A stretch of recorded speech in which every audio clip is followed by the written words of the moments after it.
चलिए अब जरा बात कर लेते हैं गोल्ड सिल्वर को लेकर के। गोल्ड सिल्वर के अंदर वोलेटिलिटी रुकने का नाम नहीं ले रही है। कीमतों में उठापटक का दौर फिलहाल थमता नहीं दिखाई दे रहा। 2 दिन की तेजी के बाद एक बार फिर से गुरुवार को सोने चांदी में गिरावट देखने को मिली।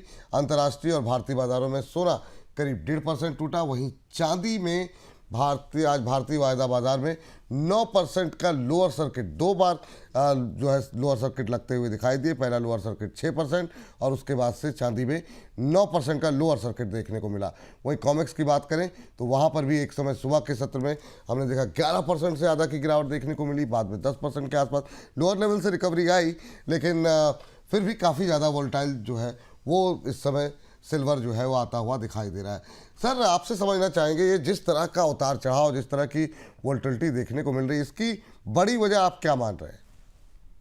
ये विपुल जी, सोना चांदी लॉन्ग शॉर्ट के खेल में फंस गए हैं बुरी तरीके से। और इसे आप करीब से जो लोग देख रहे हैं या निवेश कर रहे हैं उनको चौंकना नहीं चाहिए। हम लोग लगातार जब भी गोल्ड और सिल्वर पर पिछले दिनों में बात करते हैं, हम आपको बताते रहे हैं कि मार्केट में लॉन्ग और शॉर्ट के जो नया रुख बना है उसमें प्राइस डिस्कवरी बार बार होती रहेगी।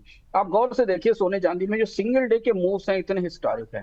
सिल्वर ने 30 जनवरी को 26 से 27% का फॉल देखा, फिर 9-12% का एमएस कॉमेक्स पर फॉल देखा, एमसीएक्स और कॉमेक्स पर। उसके बाद हमने फिर एक वापस बड़ी तेज रिकवरी देखी।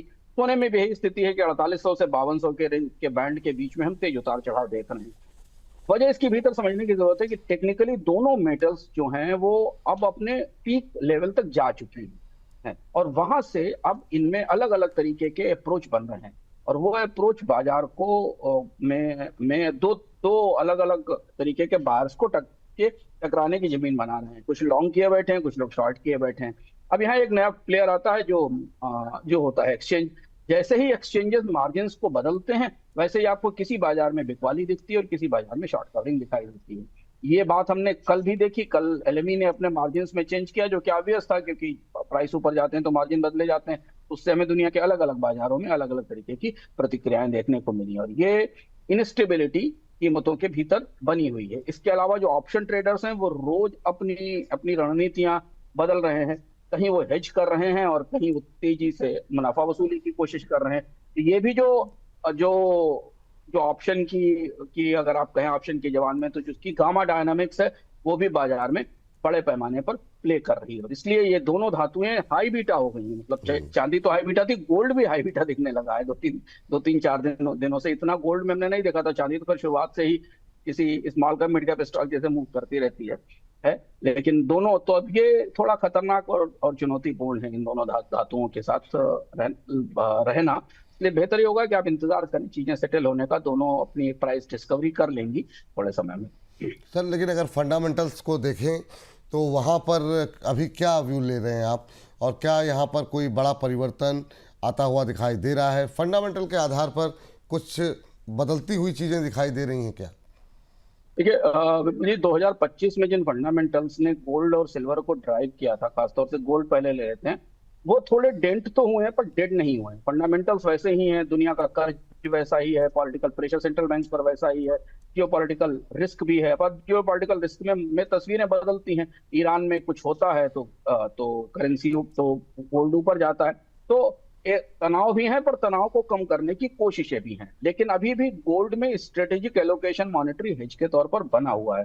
सेंट्रल बैंक्स भी स्ट्रक्चरली नेट बायर बने हुए हैं गोल्ड के, लेकिन खास उतना नहीं खरीद रहे हैं क्योंकि कीमतें ऊपर पहुंच गई हैं। पर जो जो आंकड़े आए हैं सेंट्रल बैंक की तरफ से, जो सर्वे आए हैं, उन सब में उन्होंने कहा है कि वो खरीदारी करेंगे।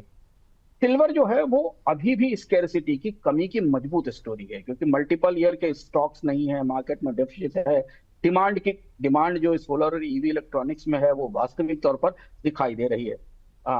रूस का एक आंकड़ा बाजार में चर्चा में है कि रूस का जो सिल्वर का एक्यूमुलेशन है वो काफी निचले स्तर पर है। लेकिन इन सारी चीजों के बावजूद फंडामेंटल के बेस पर प्राइस एक लेवल तक ही स्टैंड करते हैं। फंडामेंटल पे जब प्राइस लंबे समय तक मजबूत होते हैं तब वहां से टेक्निकली बबल बनने शुरू होते हैं और वहां से कीमतें फिर अप्रत्याशित रूप से ईटीएफ चली जाती हैं। दोनों धातुओं को जो एक नई चीज मिली है वो मिली है ईटीएफ और फाइनेंशियल इन्वेस्टर। फाइनेंशियल इन्वेस्टर्स का पैसा जब बराबर आता है और आप ईटीएफ में लगातार पैसा आता देखते हैं तो जो फंड मैनेजर्स हैं उनको इन्वेस्ट करना होता है। तो ये ये फेज यहाँ पर चल रहा है। फंडामेंटल स्टोरी हल्की पड़ी है, टूटी नहीं है, अगर आप मोटे तौर पर देखें तो मजबूत है। लेकिन हाँ, अब जो जो ऊंचाइयां जहां तक आ चुकी हैं, वहां अब वायलेंट रीसेट बराबर हो रहा है और ये काफी वायलेंट सा मार्केट दिखाई दे रहा है। तो जितने भी आपको ग्लोबल बड़े इन्वेस्टर्स हैं, वो सब अलग अलग लेवल पे मान रहे हैं कि $5,000 के आसपास का 2026 में के रेंज में गोल्ड रहेगा, जो कि 5,000 से 5,400 के बीच में कहीं रेंज करता रहेगा। और देखिए आप वहीं से ही मूव कर रहा है। सिल्वर के फोरकास्ट बहुत वाइल्ड है, सिल्वर के फोरकास्ट के रेंज काफी बड़े दिख रहे हैं। कोई कह रहा है कि ये 60 और 70 के लेवल पर होगी, और कोई मान रहा है कि 80 82 के लेवल पर होगी। सिल्वर के निवेशकों को खासतौर से ध्यान रखना चाहिए, 20 से 30% का पुल बैक 30 से 50% का स्विंग सिल्वर में आने वाले समय में भी बार बार दिखाई दे सकता है, ऐसा हमें एक्सपर्ट्स बता रहे हैं। सोने में ये स्विंग थोड़ा उससे कम रहेगा।